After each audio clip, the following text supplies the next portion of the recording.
Hello everyone, and welcome back to my channel. I am Axel G, and this is your channel to learn building information modeling. In the past videos, we have been learning about what is BIM, how to apply it, what is the level of development, different standards, but have you ever wondered who regulates all this? What is the real process? We can learn BIM from here, from there, but we need someone to regulate all the BIM processes and techniques. For this, we have a standard that is a game changer. It is the ISO 19650, which keeps everything organized.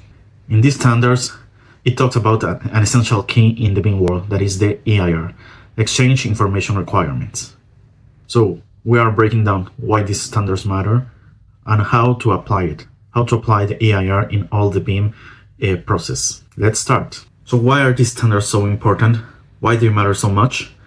On any BIM project, you can have architects, engineers, contractors, subcontractors, all different stakeholders working together and collaborating together. So imagine that everyone does what he wants and nobody knows what it has to do, and there is no real framework.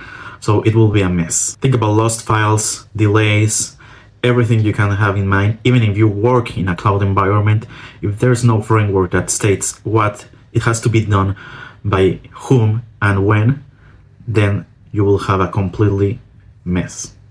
That's where standards step in.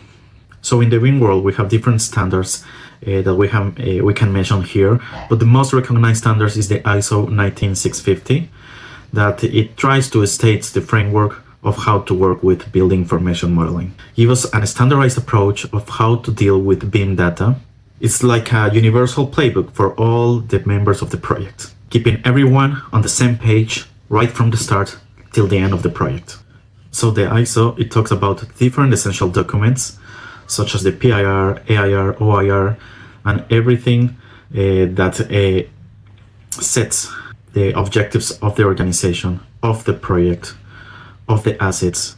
At the end, from all these documents, we can create an essential document that we send to all the stakeholders of the project, that is called the EIR. That is where we state all the requirements, all the BIM requirements for the project, and all the requests and standards for each stakeholder. Now, let's explain a little bit deeper the EIR, the Exchange Information Requirements. It is like a blueprint for the clients and all the stakeholders of the project of what is required from him in BIM terms. It outlines the deliverables and sets the standards for quality. So there is no guesswork of what is expected. The main typical sections of an EIR are the following. First, we have the technical requirements. In this part, we set the formats and requirements of all the files that are going to be stored in the cloud, are used in the cloud, like naming conventions, the LOD at different stages of the project. It is crucial to keep aligned all the technical requirements. Then we have the managerial requirements. Here, we are going to be talking about the workflows and collaborations between different stakeholders throughout this whole life cycle of the project. The EIR specifies responsibilities and milestones of the project, so everyone knows who is doing that and when. Finally, we can talk about another specific area of the EIR, that is the commercial requirements. This is the legal side. Things like data ownership and intellectual property. This section ensures that there will be no confusion about who owns what and how it's going to be used. So why these standards are so important and why the EIR is so important? Whenever you're starting a BIM project, the first thing that you're going to be setting is the EIR. And in order to start using and create an EIR, you need to be sure about what is written in the ISO 19650 in order to keep the quality of the project and all the standards aligned. They make sure that everyone is working with the same expectations and data.